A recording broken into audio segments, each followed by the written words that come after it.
स्वागत है आपका टारगेट फॉर आईक्यू में। आज हम एक बहुत ही संवेदनशील और ज़रूरी कानून पर गहराई से बात करेंगे। यौन अपराधों से बच्चों का संरक्षण अधिनियम 2012, जिसे हम सब पॉक्सो एक्ट के नाम से जानते हैं। हमारे पास इस कानून का ऑफिशियल दस्तावेज है और आज हमारा मकसद सिर्फ इसके नियमों को पढ़ना नहीं है, बल्कि इसके पीछे की जो सोच है, इसकी आत्मा को समझना है। आखिर ये कानून बच्चों के खिलाफ होने वाले अपराधों को कैसे देखता है? एक अजनबी के किए अपराध और एक रिश्तेदार के किए अपराध में ये कानून क्या फर्क करता है? और सबसे बढ़कर इस पूरे कानून की नींव किस एक विचार पर टिकी है? चलिए इस पर एक गहरी नजर डालते हैं। तो सबसे पहले शुरू करते हैं बुनियाद से। आखिर इस कानून को बनाने की जरूरत ही क्यों पड़ी? ऐसा क्या था जो पुराने कानूनों में कम पड़ रहा था? ये एक बहुत अच्छा सवाल है, क्योंकि हर कानून अपनी एक ज़रूरत से पैदा होता है। इस कानून की प्रस्तावना यानी इसका जो इंट्रोडक्शन है, वो साफ कहता है कि इसका मकसद बच्चों को यौन हमले, यौन उत्पीड़न और पोर्नोग्राफी से बचाना है। इसकी जड़ें हमारे संविधान के अनुच्छेद 15(3) में हैं, जो सरकार को बच्चों के लिए खास कानून बनाने का अधिकार देता है। और साथ ही ये 1992 में भारत द्वारा स्वीकार किए गए संयुक्त राष्ट्र के बाल अधिकारों पर कन्वेंशन के प्रति हमारी जिम्मेदारी को भी पूरा करता है। अच्छा, मतलब ये सिर्फ एक घरेलू कानून नहीं है, बल्कि एक अंतर्राष्ट्रीय जिम्मेदारी का भी हिस्सा है। बिल्कुल।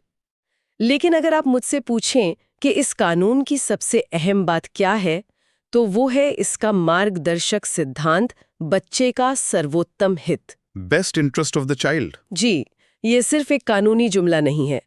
इस कानून के तहत होने वाली हर कार्रवाई, हर फैसला, हर प्रक्रिया के केंद्र में यही सिद्धांत होना चाहिए। मतलब बच्चे के शारीरिक, भावनात्मक, बौद्धिक और सामाजिक विकास को सबसे ऊपर रखा जाएगा। ये बच्चे का सर्वोत्तम हित वाली बात, यही इस कानून की नींव है। तो फिर इस नींव पर कानून अपराधों की इमारत कैसे खड़ी करता है?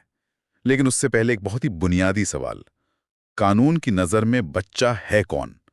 क्या इसमें कोई उलझन है? भी उलझन या शक की गुंजाइश नहीं छोड़ी है। ये बहुत ही साफ है। कोई भी इंसान जिसकी उम्र 18 साल से कम है, वो इस एक्ट के तहत बच्चा माना जाएगा। ओके। लड़का हो या लड़की, इसमें कोई भेद नहीं है। ये स्पष्टता बहुत जरूरी है ताकि इसका गलत इस्तेमाल ना हो सके। ठीक है, तो नींव मजबूत और साफ है। अब आते हैं उस हिस्से पर जहां कानून अपराधों को अलग अलग श्रेणियों में बांटता है। सबसे गंभीर अपराध से शुरू करते हैं। उसे कैसे परिभाषित किया गया है? सबसे गंभीर अपराध है प्रवेशक यौन हमला, यानी पेनिट्रेटिव सेक्सुअल असॉल्ट। कानून इसे बहुत विस्तार से समझाता है। मोटे तौर पर इसमें 4 तरह के काम शामिल हैं। पहला, किसी अपराधी का अपने लिंग को बच्चे के शरीर के किसी भी हिस्से, योनि, मुंह या गुदा में डालना, चाहे वो कितना भी कम क्यों ना हो। दूसरा, लिंग के अलावा कोई और वस्तु या शरीर का कोई और अंग बच्चे के शरीर में डालना। एक मिनट, आपने कहा चाहे वो कितना भी कम क्यों ना हो, ये किसी भी हद तक वाली बात, टू एनी एक्सटेंट, ये बहुत सोच समझ कर डाली गई लगती है। इसका मतलब है कि जरा सा भी पेनिट्रेशन कानून की नजर में पूरा अपराध है। आपने बिल्कुल सही पकड़ा। ये शब्द बहुत महत्वपूर्ण है। ये सुनिश्चित करता है कि अपराधी इस बात का फायदा ना उठा सके कि पेनिट्रेशन पूरा नहीं हुआ था। कानून के लिए जरा सा भी प्रवेश पूरा अपराध है। इसके अलावा तीसरे और चौथे काम हैं बच्चे के शरीर के किसी हिस्से से ऐसा करवाना या बच्चे के गुप्तांगों पर मुंह लगाना। इसमें बच्चे को मजबूर करना भी शामिल है कि वो ऐसा खुद अपराधी या किसी और के साथ करे। परिभाषा वाकई बहुत व्यापक है, ताकि कोई बचकर न निकल सके। और समाज ऐसे अपराधों को कितनी गंभीरता से लेता है? सजा इस बारे में क्या कहती है? सजा बहुत सख्त है। इसके लिए कम से कम 10 साल की सख्त जेल की सजा है, जो उम्र कैद तक जा सकती है। 10 साल? जी, और साथ में जुर्माना भी देना होगा। लेकिन यहाँ एक और अहम बात है, जो 2019 के संशोधन के बाद जोड़ी गई। अच्छा, अगर पीड़ित बच्चे की उम्र 16 साल से कम है, तो सजा और भी ज्यादा कठोर हो जाती है। ऐसे मामले में कम से कम 20 साल की जेल से लेकर अपराधी की बाकी जिंदगी के लिए उम्र कैद तक की सजा हो सकती है। ये सजा में अंतर बच्चे की उम्र के आधार पर उसकी लाचारी को दिखाता है। लेकिन मैंने एक और श्रेणी के बारे में पढ़ा है, गंभीर प्रवेशक यौन हमला, यानी एग्रेवेटेड पेनिट्रेटिव सेक्सुअल असॉल्ट। किसी हमले को गंभीर या एग्रेवेटेड क्या बनाता है? ये सिर्फ हमले की क्रूरता के बारे में है या कुछ और भी है? ये एक बहुत ही दिलचस्प और इस कानून के आप कह सकती हैं दिल के करीब का सवाल है।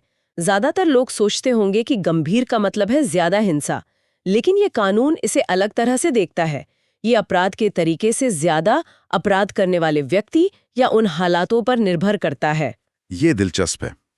गंभीर अपराध का लेना देना क्रूरता से कम और अपराधी की पहचान से ज्यादा है। क्या कानून ये कह रहा है कि एक पुलिस वाले का अपराध एक आम आदमी के अपराध से ज्यादा संगीन है? बिल्कुल, कानून यही कह रहा है। जब कोई पुलिस अधिकारी, सेना का जवान, डॉक्टर, टीचर या कोई भी सरकारी कर्मचारी, मतलब जो भरोसे की स्थिति में है, ऐसा अपराध करता है, तो कानून उसे एक सामान्य अपराध से कई ज्यादा गंभीर मानता है। अच्छा। क्योंकि ये सिर्फ एक शारीरिक हमला नहीं है, ये भरोसे का कत्ल है। जिस व्यक्ति पर बच्चे की सुरक्षा की जिम्मेदारी थी, वही भक्षक बन गया। तो इसका मतलब कानून सिर्फ शारीरिक चोट को नहीं बल्कि भरोसे के टूटने को भी एक तरह की चोट मान रहा है। ये अपने आप में एक बहुत गहरी और आधुनिक सोच है। और कौन सी परिस्थितियां हैं जो इसे गंभीर बनाती हैं? भरोसे के अलावा बच्चे की लाचारी भी एक बड़ा कारण है। जैसे अगर हमला किसी रिश्तेदार ने किया हो, खून का रिश्ता हो, गोद लिया हो या शादी से बना रिश्ता हो, या फिर हमला एक से ज्यादा लोगों ने मिलकर किया हो। अगर बच्चा दिमागी या शारीरिक रूप से विकलांग हो या उसकी उम्र 12 साल से भी कम हो, तो भी कोई भी हमला अपने आप गंभीर मान लिया जाएगा। सही है। इसके अलावा अगर हमले की वजह से बच्चे को कोई जानलेवा बीमारी हो जाए, जैसे HIV, या वो गर्भवती हो जाए, तो भी ये गंभीर अपराध है। यानी कानून उन लोगों और उन स्थितियों को पहचान रहा है जहां बच्चा सबसे ज्यादा कमजोर होता है। ऐसे मामलों में सजा क्या है? जाहिर है ये और भी कठोर होगी। बहुत कठोर। गंभीर अपराध के लिए सजा कम से कम 20 साल की सख्त जेल से शुरू होती है। 20 साल? जी, जो अपराधी की बची हुई जिंदगी के लिए उम्र कैद तक जा सकती है, और जुर्माना। कुछ मामलों में, जैसे अगर 12 साल से कम उम्र की बच्ची के साथ ऐसा होता है या हमले से बच्चे की मौत हो जाती है, तो मौत की सजा का भी प्रावधान है। बाप रे। ये दिखाता है कि समाज ऐसे अपराधों को बर्दाश्त करने के लिए बिल्कुल तैयार नहीं है। ठीक है, ये तो सबसे गंभीर श्रेणी हो गई। लेकिन उन अपराधों का क्या जिनमें पेनिट्रेशन नहीं होता? कानून वहां पर लकीर कैसे खींचता है? इसके लिए कानून यौन हमला यानी सेक्सुअल असॉल्ट को परिभाषित करता है। इसके अनुसार जब कोई यौन इरादे से बच्चे के गुप्तांगों यानी योनि, लिंग, गुदा या स्तनों को छूता है, या बच्चे से ऐसा अपने या किसी और के शरीर को छुआता है, तो उसे यौन हमला माना जाता है। यहाँ मुख्य शब्द है यौन इरादा और शारीरिक संपर्क, जिसमें पेनिट्रेशन शामिल नहीं है। तो इसे ऐसे समझ सकते हैं कि यौन हमले में अपराधी का गलत इरादे से बच्चे को छूना जरूरी है, और मैं अंदाजा लगा सकता हूं कि इसकी सजा प्रवेशक हमले से थोड़ी कम होगी। हाँ, इसके लिए 3 से 5 साल की जेल और जुर्माने का प्रावधान है। और दिलचस्प बात यह है कि इस अपराध की भी एक गंभीर यानी एग्रीवेटेड श्रेणी है। अच्छा, इसकी भी? जी, और इसके कारण भी वही हैं जो हमने पहले चर्चा की। अगर अपराधी भरोसे की स्थिति में है, या बच्चा विकलांग है, या 12 साल से कम उम्र का है। कानून अपनी सोच में बहुत सुसंगत है। भरोसा तोड़ना और लाचारी का फायदा उठाना अपराध को हमेशा ज्यादा गंभीर बना देता है। इस कानून में यौन उत्पीड़न यानी सेक्सुअल हरासमेंट को भी जगह दी गई है। अक्सर लोग इसे कम गंभीर अपराध समझते हैं, लेकिन ये बच्चे के मन पर बहुत गहरा और लंबा असर डाल सकता है।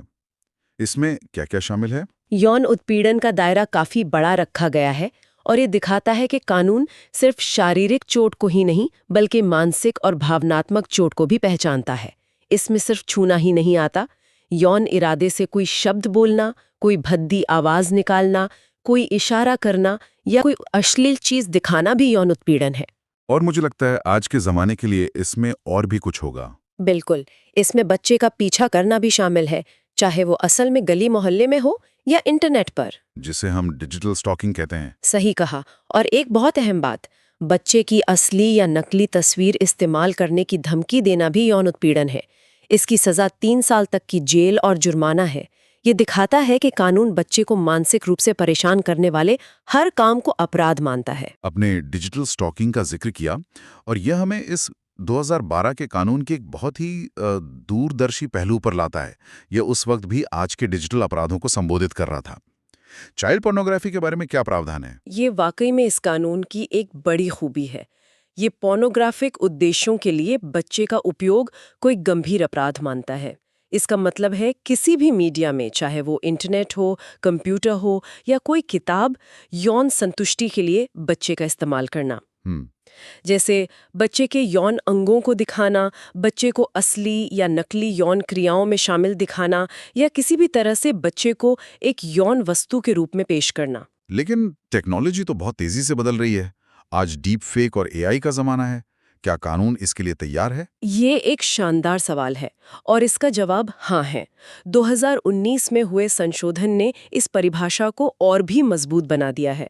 अब इसमें डिजिटल या कंप्यूटर से बनाई गई ऐसी छवियों को भी शामिल कर लिया गया है जो असली बच्चे से हूबहू मिलती जुलती हों। अरे वाह, ये तो बहुत दूर की सोच है। मतलब कानून अब डीप फेक जैसी टेक्नोलॉजी से भी एक कदम आगे रहने की कोशिश कर रहा है।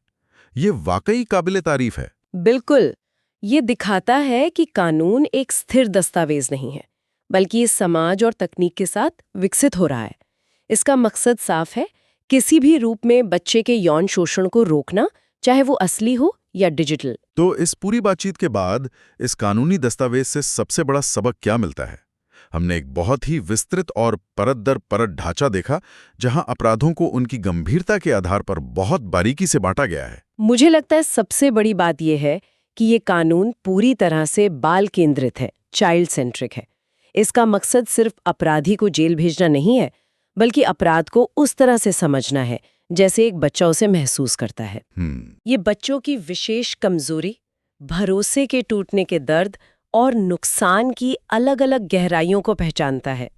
साधारण और गंभीर अपराधों के बीच का फर्क ही इस कानून के दर्शन का निचोड़ है। ये साफ तौर पर कहता है कि एक टीचर या रिश्तेदार द्वारा किया गया अपराध एक अजनबी के अपराध से कहीं ज्यादा संगीन है, क्योंकि उसमें भरोसे का हनन हुआ है। सुनने वालों के लिए अंतिम विचार। देखिए, ये कानून कागज पर एक बहुत मजबूत और संवेदनशील ढांचा है। ये हमें अपराध की परिभाषाओं और सजा के बारे में बहुत कुछ बताता है, लेकिन ये अपने पीछे एक बहुत बड़ा सवाल छोड़ जाता है। क्या? कानून में स्पष्ट परिभाषाएं और कठोर सजा होना एक बात है, लेकिन क्या ये जमीनी स्तर पर प्रभावी रिपोर्टिंग, संवेदनशील जांच और ऐसी अदालती कार्रवाई में बदल पाता है जो सच में एक बच्चे की जरूरतों को समझे? इस कानून के अगले अध्याय प्रक्रिया और विशेष अदालतों के बारे में है, और वहीं कानून के ऊंचे इरादों का सामना जमीनी हकीकत से होता है। ये अपने आप में एक अलग और गहरी पड़ताल का विषय है। अब इसी कड़ी में आगे चलते हैं। पिछली बार हमने इस कानून के तहत अपराधों की परिभाषाओं पर बात की थी, लेकिन आज हम उस हिस्से पर गौर करने वाले हैं जो शायद ज्यादा जरूरी है। मान लीजिए कोई अपराध हो जाता है, उसके बाद क्या होता है? कानून असल में काम कैसे करता है? रिपोर्ट दर्ज होने से लेकर अदालत तक एक बच्चे को न्याय दिलाने का सफर कैसा होता है? आज का हमारा मिशन इसी जटिल कानूनी प्रक्रिया को आसान बनाना है। ये समझना कि ये कानून उस सफर को बच्चे के लिए सुरक्षित और संवेदनशील कैसे बनाता है। बिल्कुल, और यही इस कानून की आत्मा है। ये सिर्फ सजा सुनाने वाली किताब नहीं है। इसका असली मकसद बच्चे को न्याय की प्रक्रिया के दौरान होने वाले ट्रॉमा से, उस आघात से बचाना है। आज हम इसी सिस्टम पर बात करेंगे, रिपोर्टिंग के खास तरीकों से लेकर जांच और अदालती सुनवाई तक, हर कदम पर बच्चे को कैसे केंद्र में रखा गया है। चलिए तो शुरू करते हैं एक बेहद संवेदनशील मुद्दे से जो इन दस्तावेजों में है, बच्चों से जुड़ी पोर्नोग्राफी। धारा 14 कहती है कि अगर कोई बच्चे को पोर्नोग्राफिक मकसदों के लिए इस्तेमाल करता है तो उसे कम से कम 5 साल की सजा हो सकती है। और यहाँ इस्तेमाल शब्द का दायरा बहुत बड़ा रखा गया है। इसमें सिर्फ वीडियो बनाना ही नहीं, बल्कि किसी भी तरह की ऐसी सामग्री को किसी भी माध्यम से, प्रिंट, इलेक्ट्रॉनिक, कंप्यूटर, उसे बनाना, पेश करना, भेजना या बांटना, सब कुछ शामिल है। कानून उस पूरी सप्लाई चेन को टारगेट करता है जो ऐसी सामग्री को फैलाती है। और धारा 15 तो एक कदम और आगे जाती है।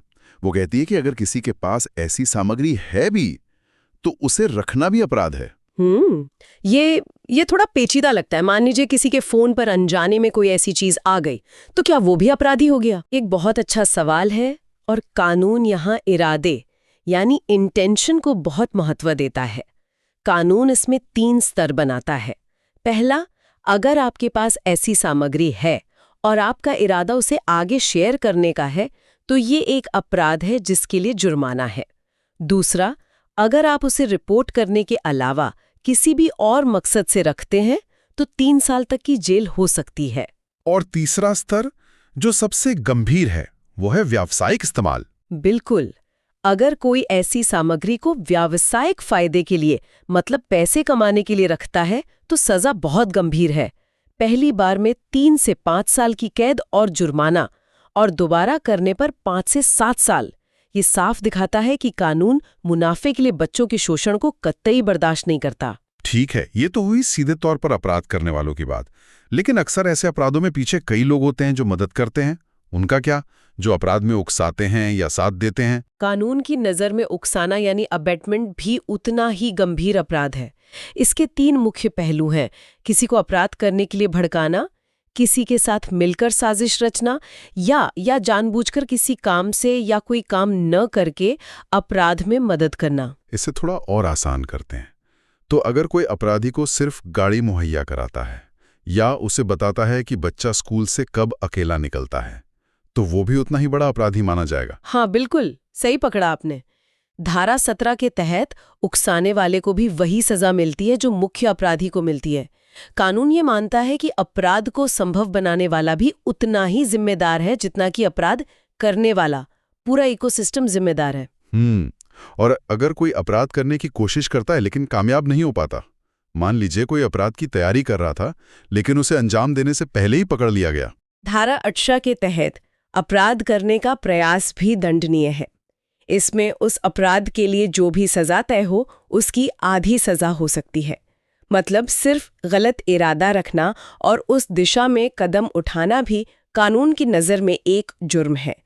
ये अपराध को शुरू होने से पहले ही रोकने की एक कोशिश है। सजा तो तब मिलेगी जब मामला सिस्टम तक पहुंचेगा, लेकिन उस तक पहुंचने का पहला कदम यानी रिपोर्टिंग शायद सबसे मुश्किल होता है। लोग डरते हैं, झिझकते हैं। कानून इस पहली बाधा को आसान बनाने के लिए क्या करता है? ये सबसे जरूरी हिस्सा है।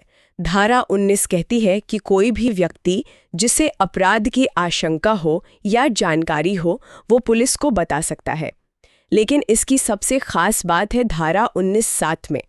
वो ये कि अगर कोई अच्छी नीयत से गुड फेथ में ये जानकारी देता है तो उस पर किसी भी तरह का दीवानी या आपराधिक मतलब सिविल और क्रिमिनल एक्शन नहीं लिया जाएगा। अच्छा। हाँ, ये प्रावधान लोगों को बिना डरे रिपोर्ट करने के लिए हिम्मत देता है। वाह, मतलब आपको चिंता करने की जरूरत नहीं कि कहीं आप ही किसी कानूनी पचड़े में ना फंस जाएं। लेकिन यहाँ एक और बहुत दिलचस्प बात है। धारा 20 कहती है कि कुछ खास प्रोफेशन के लोगों की ये जिम्मेदारी है कि वो रिपोर्ट करें, जैसे मीडिया, होटल, अस्पताल, क्लब, स्टूडियो में काम करने वाले लोग। और ये सिर्फ एक नैतिक जिम्मेदारी नहीं है, ये एक कानूनी बाध्यता है। धारा 21 के तहत अगर कोई व्यक्ति या संस्थान का इंचार्ज जिसे जानकारी थी रिपोर्ट करने में नाकाम रहता है तो उसे 6 महीने से लेकर 1 साल तक की कैद और जुर्माना हो सकता है। ये तो कमाल है। मतलब कानून सिर्फ पुलिस और परिवारों पर नहीं बल्कि पूरे समाज पर जिम्मेदारी डाल रहा है। एक होटल का मैनेजर या एक स्टूडियो का कर्मचारी भी अब इस सुरक्षा तंत्र का हिस्सा है। बिल्कुल, संदेश साफ है। बच्चों की सुरक्षा सबकी सामूहिक जिम्मेदारी है। आप आंखें नहीं मूंद सकते। लेकिन इसका एक दूसरा पहलू भी हो सकता है। क्या झूठी शिकायतों से बचाने का भी कोई प्रावधान है?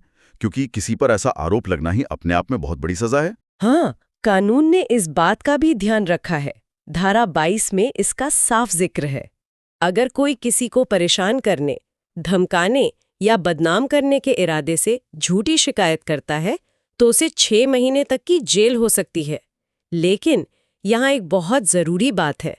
अगर किसी बच्चे ने झूठी शिकायत की है तो उस पर कोई सज़ा नहीं होगी। अच्छा। हाँ, कानून मानता है कि बच्चा नासमझ हो सकता है या किसी के बहकावे में आ सकता है, इसलिए उसे सज़ा नहीं दी जा सकती। ये बहुत सोचा समझा प्रावधान लगता है।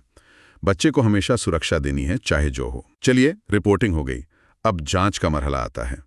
यहाँ भी मैंने पढ़ा कि कुछ बहुत खास नियम हैं।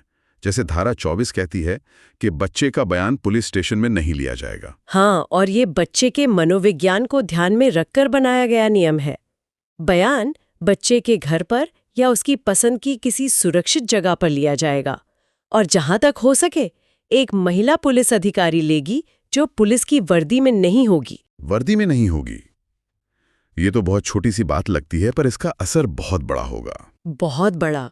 पुलिस स्टेशन का माहौल और वर्दी का रौब एक बच्चे को डरा सकता है। मकसद बच्चे को सहज महसूस कराना है ताकि वो बिना किसी डर के अपनी बात कह सके। कानून ये भी पक्का करता है कि जांच के दौरान बच्चे का आरोपी से किसी भी तरह से आमना सामना ना हो, ताकि उस पर कोई मनोवैज्ञानिक दबाव न पड़े। और मीडिया की भूमिका पर भी बहुत सख्त नियम है। धारा 23 के अनुसार मीडिया बच्चे की पहचान किसी भी तरह से उजागर नहीं कर सकता। किसी भी तरह से नहीं। नाम, पता, फोटो, स्कूल, परिवार, पड़ोस, कुछ भी नहीं। ऐसा करने पर 6 महीने से 1 साल तक की सजा हो सकती है। यह बच्चे की गोपनीयता और सम्मान की रक्षा के लिए है, ताकि उसे जीवन भर उस घटना के कलंक के साथ न जीना पड़े। तो रिपोर्टिंग से लेकर जांच तक हर कदम पर एक अदृश्य कवच बनाया गया है बच्चे के चारों ओर। इसी को आगे बढ़ाते हुए स्पेशल कोर्ट का भी प्रावधान है। हाँ, धारा 28 स्पेशल कोर्ट के गठन की बात करती है। ये खास अदालतें हैं जिन्हें ऐसे मामलों की सुनवाई तेजी से और बाल सुलभ यानी चाइल्ड फ्रेंडली माहौल में करने के लिए बनाया गया है। इन स्पेशल कोर्ट से जुड़ी एक बात ने मेरा ध्यान खींचा। धारा 29 और 30 में दोषी होने की धारणा यानी प्रिजम्पशन ऑफ गिल्ट की बात है। एक मिनट, ये तो इनोसेंट अंटिल प्रूवन गिल्टी के सिद्धांत को, मतलब जब तक दोषी साबित न हो जाए तब तक निर्दोष है, के सिद्धांत को पूरी तरह पलट देता है। ये तो बहुत बड़ा कदम है। ये इस कानून का सबसे क्रांतिकारी और शक्तिशाली प्राविधान है। आमतौर पर कानून में सबूत का भार प्रोसिक्यूशन पर होता है, मतलब उन्हें साबित करना होता है कि आरोपी दोषी है। लेकिन इस कानून के तहत कुछ गंभीर अपराधों में स्पेशल कोर्ट ये मानकर चलेगी कि आरोपी ने अपराध किया है और अब ये आरोपी की जिम्मेदारी है कि वो खुद को निर्दोष साबित करे। इसका मतलब है कि कानून ये मान रहा है कि इन मामलों में बच्चे का पक्ष इतना कमजोर होता है और सबूत जुटाना इतना मुश्किल कि आरोपी पर खुद को बेगुनाह साबित करने का भार डालना जरूरी है। ये दिखाता है कि इस कानून का झुकाव कितना ज्यादा पीड़ित बच्चे की सुरक्षा की तरफ है। बिल्कुल। कानून ये मानता है कि इन अपराधों की प्रकृति ही ऐसी है। ये अक्सर बंद दरवाजों के पीछे होते हैं, जहां कोई गवाह नहीं होता। ऐसे में ये कानूनी बदलाव जरूरी समझा गया है। धारा 30 दोषपूर्ण मानसिक स्थिति यानी कल्पेबल मेंटल स्टेट की धारणा की भी बात करती है।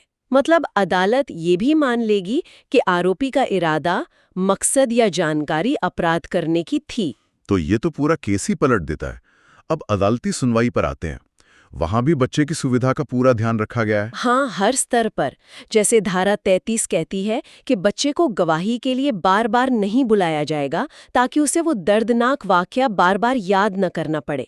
और धारा 36 ये पक्का करती है कि गवाही के समय बच्चा आरोपी को ना देखे। तो वो कैसे मुमकिन है? इसके लिए वीडियो कॉन्फ्रेंसिंग का इस्तेमाल किया जा सकता है, या फिर कमरे के बीच में पर्दा लगाया जा सकता है, या एक तरफ से दिखने वाले शीशे का इस्तेमाल हो सकता है।